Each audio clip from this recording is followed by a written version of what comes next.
பிச்சைக்கார அரசன். ஒரு மன்னன் ஒருவன் காட்டிற்கு வேட்டையாட சென்றான். அங்கு ஒரு முனிவரை கண்டான். அவரோடு சிறிது நேரம் உரையாடிய மன்னன் பெரும் மகிழ்ச்சியுற்று தன்னிடமிருந்து ஏதாவது நன்கொடை ஒன்றை பெற்றுக்கொள்ளுமாறு அவரை வேண்டினான். முனிவரோ, எதுவும் வேண்டாம், என் நிலைமையில் மன திருப்தியை முற்றும் பெற்றுள்ளேன். இம்மரங்கள் எனக்கு உண்ண போதிய கனிகளை கொடுக்கின்றன.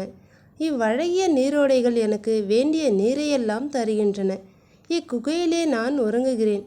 நீ ஒரு மன்னாதி மன்னனாயினும் உன் நன்கொடைகளை நான் ஏன் பொருட்படுத்த வேண்டும் என்று கூறினார்.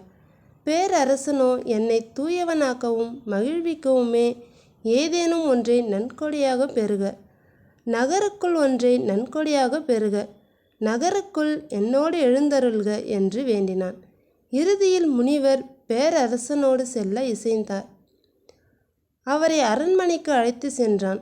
அங்கே அவர் பொன்னும் மணியும் பளிங்கும் மற்றும் பல பொருட்களும் இருக்க கண்டார். செல்வமும் அதிகாரமும் எங்கும் விளங்கின. மன்னன் முனிவரை காத்திருக்குமாறு கூறி ஒரு மூலைக்கு சென்று, இறைவா, இன்னும் மிகுந்த செல்வமும் மக்களும் நாடும் எனக்கு அருள்க என்று பிரார்த்தனை செய்ய தொடங்கினான். இதற்கிடையே முனிவர் எழுந்து வெளியே செல்ல முற்பட்டார். அவர் செல்வதை கண்ட பேரரசன் அவரை பின்தொடர்ந்து, ஐயா, நில்லுங்கள், நீங்கள் எனது நன்கொடையை வாங்காமல் செல்கின்றீர்களே என்றான். முனிவர் அவனை நோக்கி, மன்னா, பிச்சைக்காரரிடம் நான் இருப்பதில்லை. உன்னால் என்ன கொடுக்க இயலும்? நீயே பொழுதெல்லாம் பிச்சை கேட்டு கொண்டிருந்தாய் என்று கூறினார்.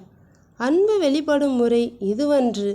இறைவனிடம் இதைத்தா அதைத்தா என்று நீ வேண்டுவாயானால் அன்பிற்கும் வியாபாரத்திற்கும் என்ன வேறுபாடு என்று கூறி சென்றார்.